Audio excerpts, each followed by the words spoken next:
Thank you for listening to the ThePPod from the Somerset Safeguarding Children Partnership. Please note, due to the nature of this podcast, themes relating to the abuse and neglect of children are discussed, with the content being designed for an adult audience for educational purposes in order to protect children from harm. Therefore, listener discretion is advised and the content unsuitable for children. Welcome to the ThePPod.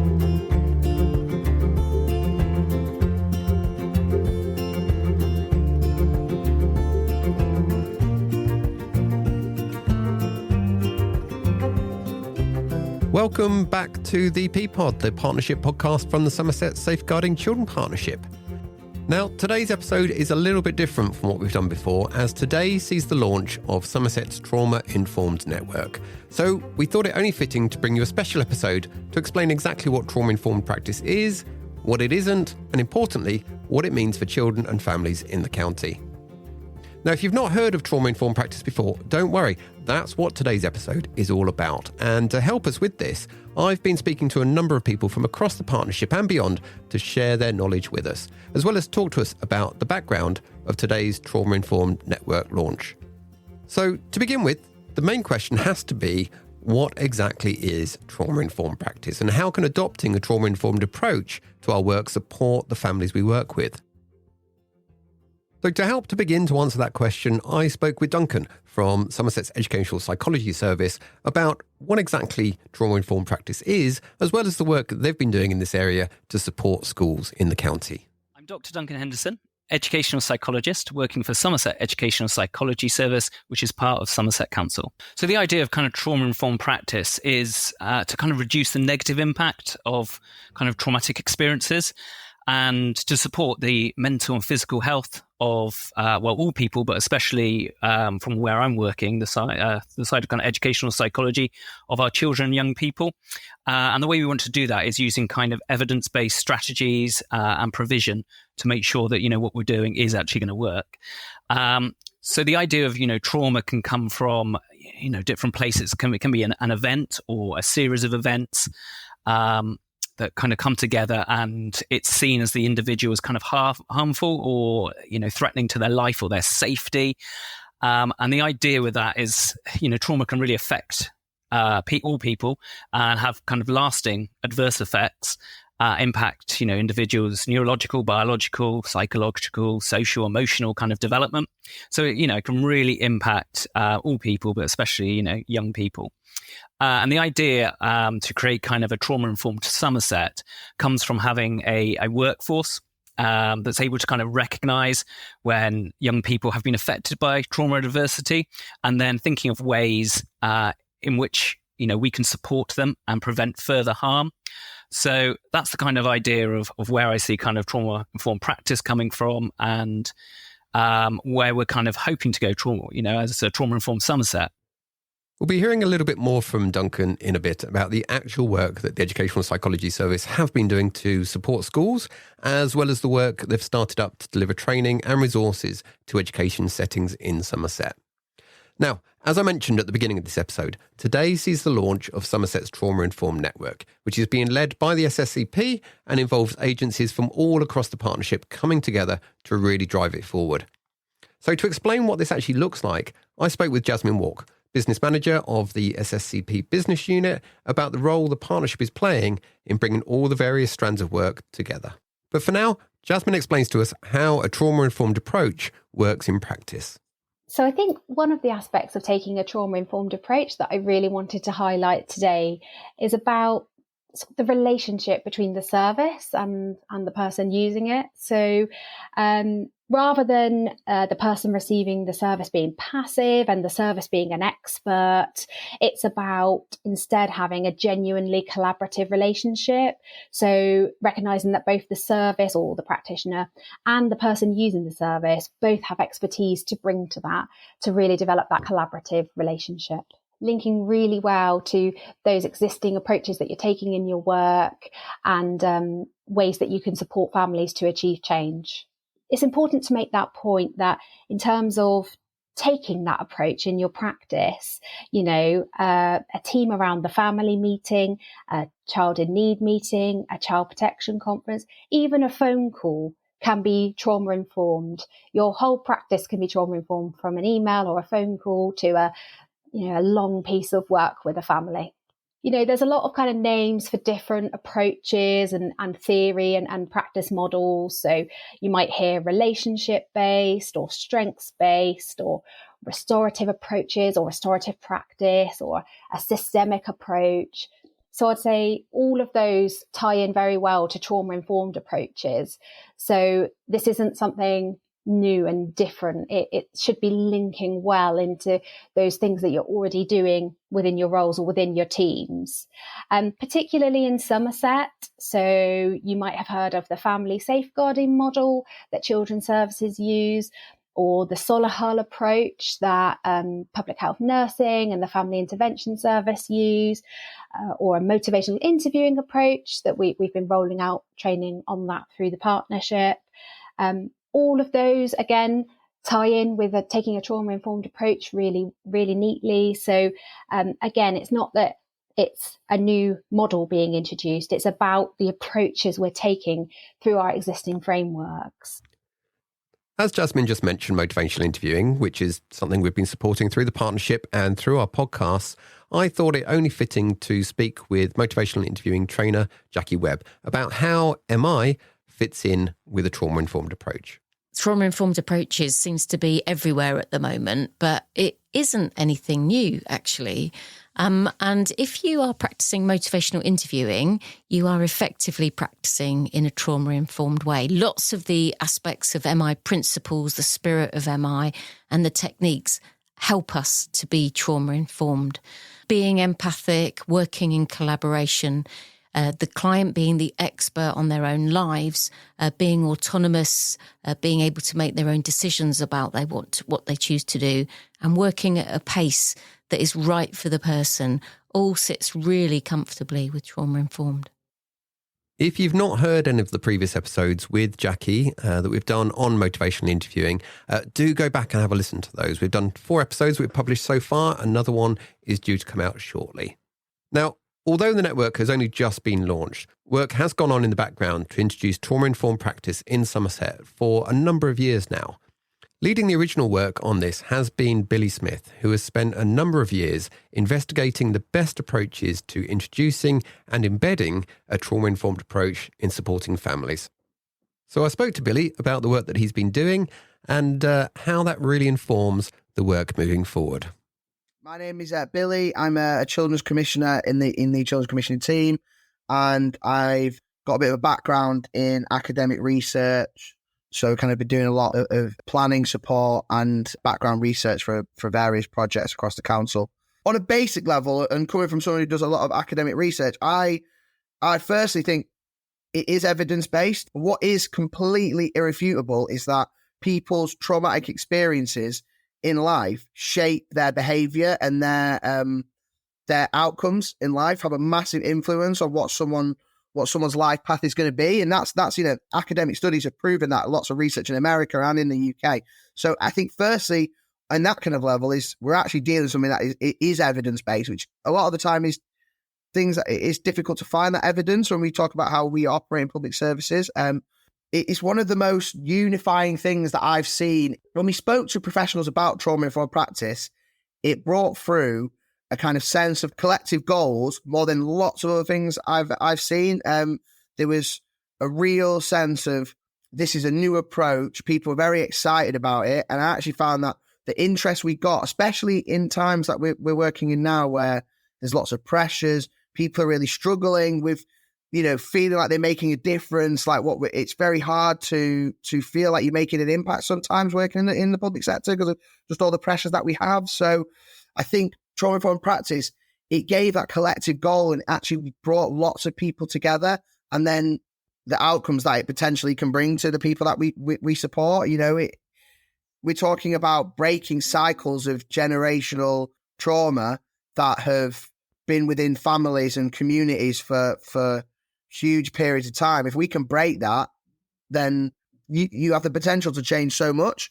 It has a huge high ceiling of what you can achieve if it's implemented properly.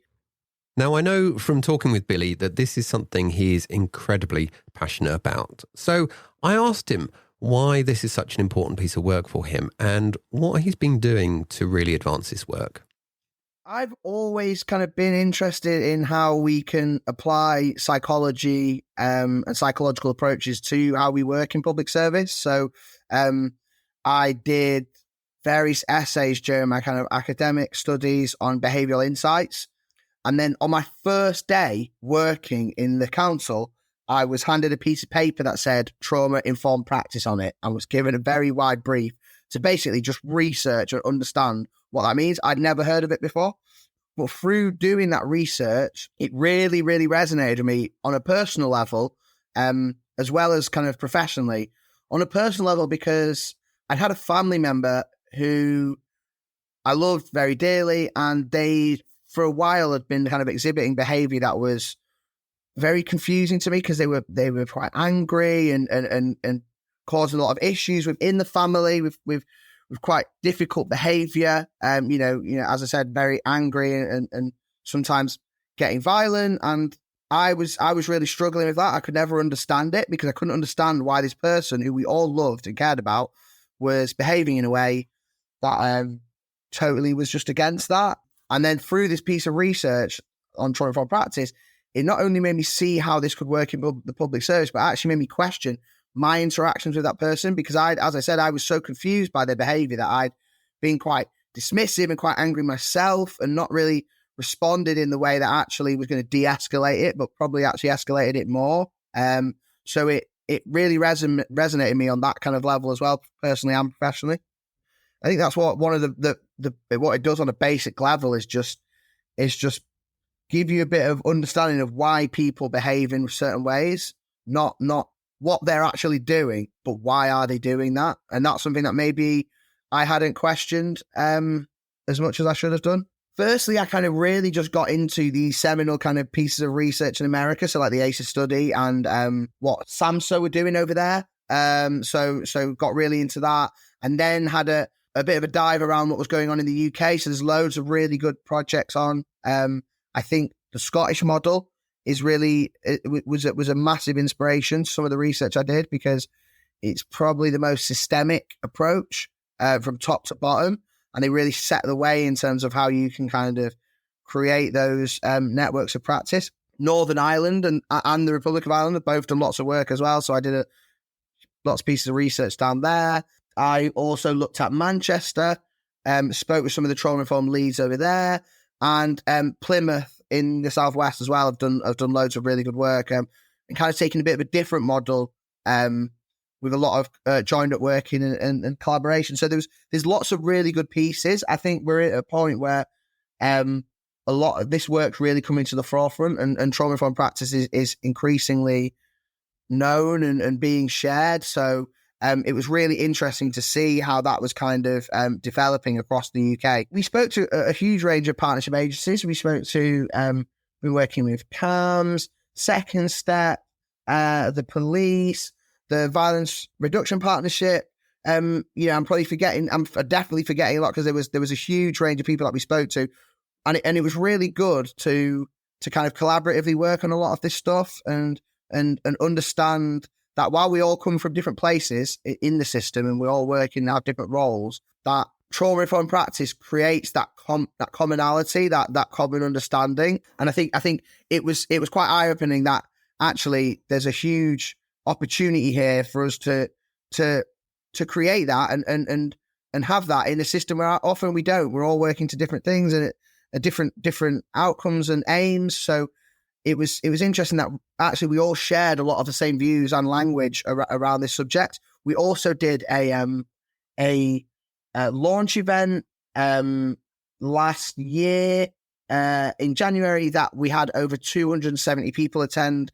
So that was really, really, really exciting and great to see the kind of power that it has to bring people together.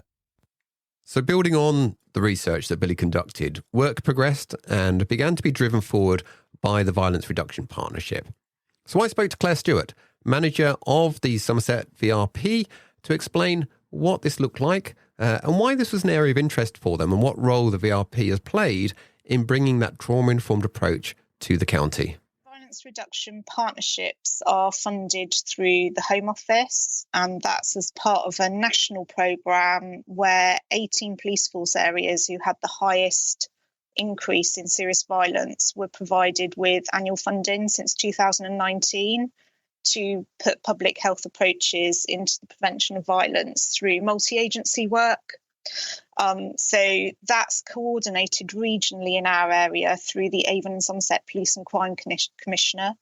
So we are part of a network of violence reduction units that work across the region. Just over 2 years ago, we were asked to support a briefing for our members at Somerset County Council on the impact of adverse childhood experiences and how that relates to trauma and development of the brain. So following on from that, we were part of a regional programme with the Avon and Somerset Police and Crime Commissioner to try and promote trauma-informed approaches and make training more accessible for professionals across key partner agencies. So that resulted in over 400 professionals being offered training spaces across Somerset from the local authority, health services, voluntary sector and the police. So that's a bit of background to the VRP's involvement. But the question is really, why is that so important? Trauma is both a cause and symptom of violence. And obviously it has a devastating effect on individuals and communities, and it can affect communities for a very long time. So people who experience trauma, especially in childhood, are at a higher risk of being affected by violence in adulthood. So it's really important in terms of a preventative approach that we understand trauma, that we're able to recognise the signs of trauma, and that some of the support services that we can provide, particularly to children and families, really help recover from some of those experiences. Somerset Violence Reduction Partnership would encourage all agencies who work with children and families affected by violence to ensure that their staff have access and training to trauma-informed approaches. This will not only help them in terms of supporting families, but also how to manage trauma, but also to manage trauma in how it relates to delivering their own work. So Claire, if people want to find out more about the work of the Violence Reduction Partnership, where can they go? For more information about Violence Reduction Partnerships, please visit www.asvrp.co.uk. So as well as the original training that was funded through the VRP, lots of other work has taken place as well. Now, this includes work undertaken by the Educational Psychology Service, who we heard from earlier, and the work they've been doing to support schools to adopt that trauma-informed approach. So I spoke to Duncan Henderson about the work that he and his team have been doing so far, as well as their work moving forward. As part of the Somerset Educational Psychology Service, we kind of started this project, I think it was back in 2022. The idea of that project was to help our schools become more kind of relational. So what we're talking about is kind of relational policy and practice. And we kind of run two kind of parallel projects. One was around educational psychology kind of relational project, and the other was a relational pathfinder project. The purpose of these was to support schools in developing kind of a whole school approach in the kind of the context of the importance of relationships for kind of positive mental health, well-being, and therefore, you know, impacting behavior at the end of the day. If anyone knows me, has been to any of my training or spoken to me, I talk a lot about relationships, and I really feel that they're just incredibly crucial in any work that our schools do. In fact, any work that I think anyone does. I think if you can build a relationship with someone, and that's a really positive, trusting, and safe relationship, then you can support each other, but especially in the context of adults supporting young people. That's what young people need, especially if they haven't had much of that before. So that's where this project was going, is looking at schools kind of supporting relationships between, you know, the school staff, be that, you know, teachers, teaching assistants, the caretakers, you know, senior leadership team. It was all of those people, and building relationships with our young people. And I know that sounds really basic, and possibly a bit, well, why do, you know, children need relationships with adults? They're going to school to learn, but relationships really foster and help children to learn. I know that when I was at school, if I had a really good relationship with a teacher, then I was probably more willing to talk to them about things, probably give it my best. And if I was really stuck, I'd ask for help. Whereas if I didn't have those things, I probably wouldn't. So the idea of that project was to kind of promote inclusion and provision for effective support for children, young people within our schools. So that was kind of the relational kind of project, not just between the adults and the children or young people.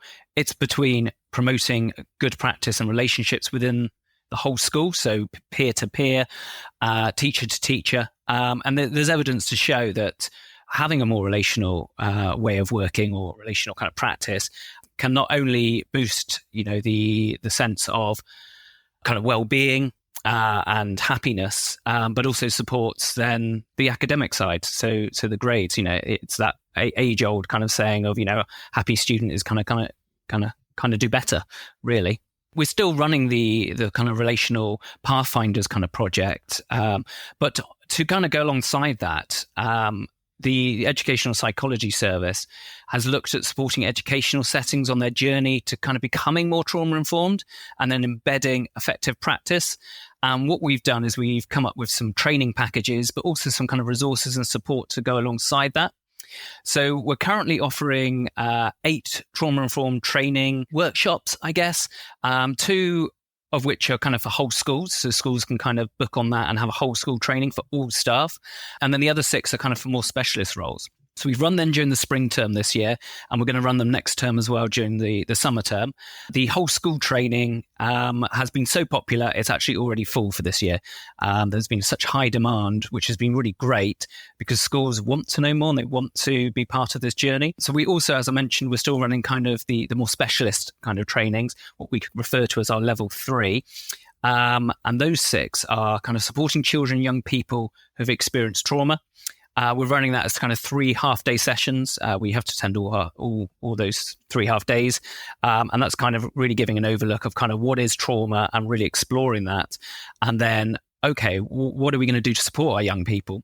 And then also we have an occupational therapist join us to talk about the impact of trauma on the kind of sensory processing. So that's really great, 3 half days. We've also got an introduction to trauma and sensory processing training. So we look more from a kind of educational psychology perspective on trauma and sensory processing and how they can kind of impact. So that's running as well. We've got our trauma-informed therapeutic approaches, which is really exciting, looking at some models and some idea of kind of therapeutic ways of working within our schools. We've got some further training on developing a relational approach in schools. So for anyone who wasn't involved in the Pathfinder, this can help schools to kind of get started on that journey and become more relational. We've also looking at restorative approaches training. So that goes really nicely with our relational approaches. So restorative approaches is kind of about when you have conflict, it's about managing that conflict and trying to build and repair something that's happened through a relationship again, but through kind of restoring that relationship and making sure that the perpetrator and the kind of victim are able to come together and come to some agreement on what needs to be done for the future to kind of repair that. And then we've got emotion coaching, which is, the way we kind of use our language to speak with young people to kind of support them, get the most of them, support their emotional literacy. And yeah, those are kind of the 6 that we're running across the summer term. They are booking up fast, but there are still spaces. So if schools are interested in getting involved, if they could please visit the Support Services for Education website, which is www.supportservicesforeducation, all one word, .co.uk. And to also find out more about our Trauma-Informed Somerset training, we do have a webpage. I could read it out, but it's quite long. So if you just Google Trauma-Informed Somerset, you should be able to find our webpage, and it tells you a bit more about those trainings and when they're on. Now, don't worry if you missed the addresses that Duncan gave just now to find out more. You'll also find them linked in the description for this episode.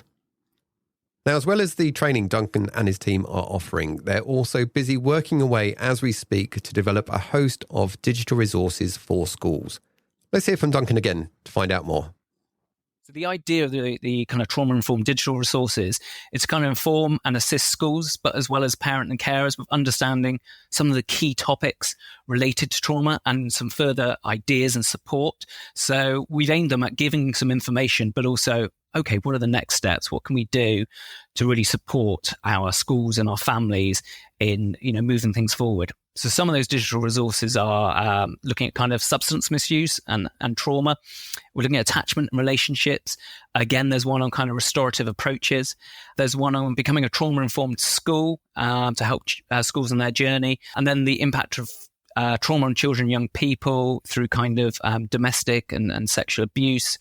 And then also thinking about sexual identity and the trauma that can be kind of caused through interactions from people around that. Keep them on your radar because they should be hopefully going live during the summer term. Perfect. Many thanks for that, Duncan. And do keep your eyes peeled for those resources. And when they do come out, if you sign up to the network, we'll make sure that you're notified of them. So although just a snapshot, hopefully today's episode has helped to gain a bit of an understanding of what a trauma-informed approach is and some of the background work that's gone into developing this in Somerset so far. But this is just the start though, and moving forward, we'll be developing multi-agency training for all professionals to be able to gain a much greater understanding on how to ensure their practice is trauma-informed, as well as work taking place on a systemic, whole organisation level to ensure everyone and everything takes a trauma-informed approach, from supporting staff to supporting children, young people and families. What we need to do, though, is make sure that this has a long-lasting, positive impact for families and not just a flash in the pan that disappears after a couple of years. So, based on his research on what works, we spoke again to Billy about what he's seen really helps to embed a long-term trauma-informed approach. The network's model is one that was used really in Scotland particularly, but also in Manchester and Plymouth. And I think why that's such an important approach is because it fits in with the principles of trauma-informed practice. One of the principles of trauma-informed practice is to provide choice and empower people as well. That's another one. So what you're trying to do is with the network is, rather than saying, here's what trauma-informed practice means, what you're doing is allowing people who are experts of where they work and their role and what they do to actually say, well, this is what it means for me. And all you're doing is, through the network, helping to grow and support that, rather than saying, here's what trauma-informed practice means, you need to do this. And I think that doesn't work, because what trauma-informed practice means is different depending on where you work and what the context of that work is. For example, if you're working in a team that maybe you're dealing with people who are potentially violent and have issues going on like that, then you're not going to be able to offer the same level of choice as a team that isn't. So it just depends on where you work, I think, and that's why the network's good, because it's very flexible and it creates opportunities for people to set their own meaning of trauma informed. We need to create the forums, the methods for how we can share that learning and understand where people maybe who've been doing trauma-informed practice for 10, 15 years, how they can help organisations and services that are only just starting on their journey. So to finish off, I spoke once again to Jasmine Walk, the SSCP business manager, about Somerset's trauma-informed network, led by the SSCP, and what this actually means for all agencies across the county. So the reason why it's important to have the Somerset Trauma Informed Network is to be able to share ideas and best practice across agencies and to support all practitioners from a kind of range of different schools, charities and statutory agencies to kind of speak the same language when working with service users and be able to develop a Somerset-wide culture of change. I think it's important to say that we're all on a trauma-informed journey together. So rather than it being a tick box exercise or something that you can just achieve, it's that we're all striving to develop from our individual practice all the way up to organisational policy. For individual practitioners, that will be through resources and training opportunities. And then we're also running a multi-agency steering group within the partnership. And the purpose of that is to work with senior leaders and support culture change across policy and leadership, because you really need both of those things to be able to help kind of drive that change. So I think it's also important to say that this isn't something new that's being introduced for the first time in Somerset. So although the network now has our web pages and a new mailing list for people to sign up to, it's not a new approach. It's already happening all around us in loads of fantastic practice and policy across different teams and services in Somerset. What we're trying to do is kind of tie that together and be able to share learning and training opportunities and support kind of like the cross-pollination of ideas. So being able to support other agencies in their development through what another agency might be doing well. In terms of the Trauma Informed Network and kind of, we've got a bit more information on our web pages about the principles that we use in taking a trauma-informed approach.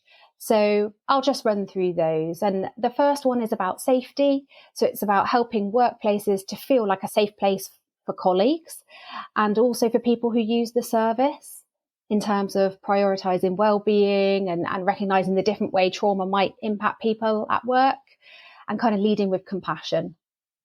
And then the second principle is about choice and clarity. So being able to give choice wherever possible to the individual.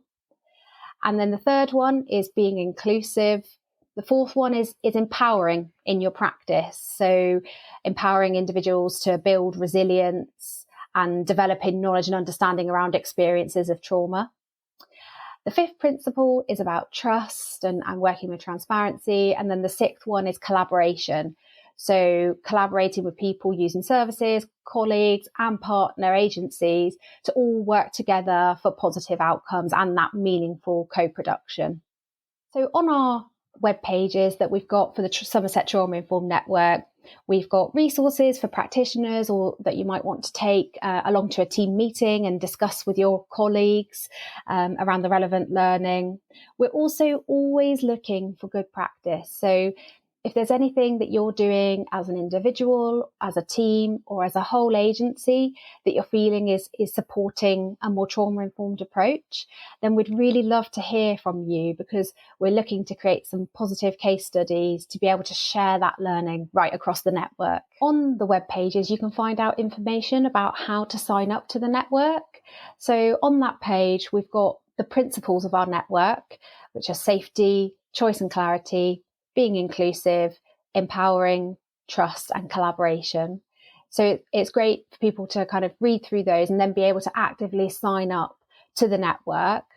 And by signing up to the network, that will mean that you're on our mailing list, and we'll be sending out updates quarterly with upcoming training opportunities of different aspects of trauma-informed approaches, as well as any new resources or videos or podcasts that we've created as well.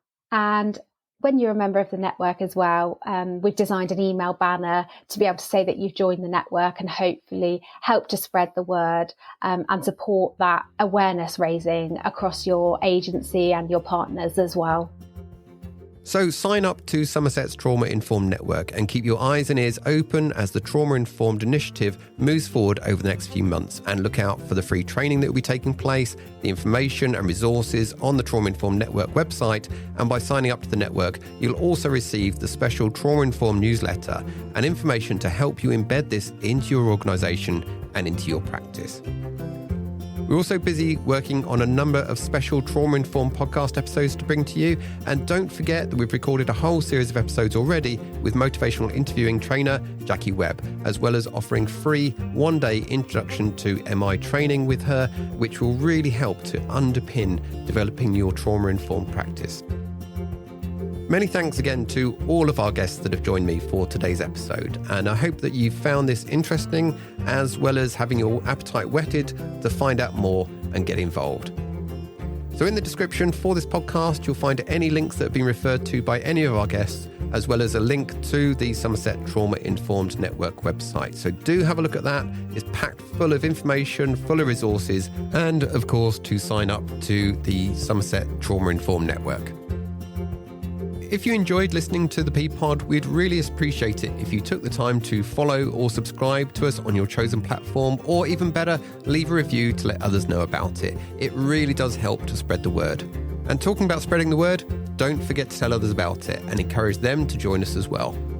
Now, we really appreciate the feedback we get, so don't forget you can email us at theppod@somerset.gov.uk if you have any questions or comments on any of the episodes or would like to be involved in future episodes. Now, as always, if you'd like to find out more on the details on the topics discussed in today's episode, go to the SSCP website at somerset-safeguardingchildren.org.uk or by following any of the links in this episode description. Once again, I'd like to give a huge thank you to all of our guests from today, and as always, I would like to thank you for listening. My name is Steve Maccabee, and I'm the Training Manager for the Somerset Safeguarding Children Partnership, and I look forward to you joining us again next time at the ThePPod. Let's work together to help keep children safe.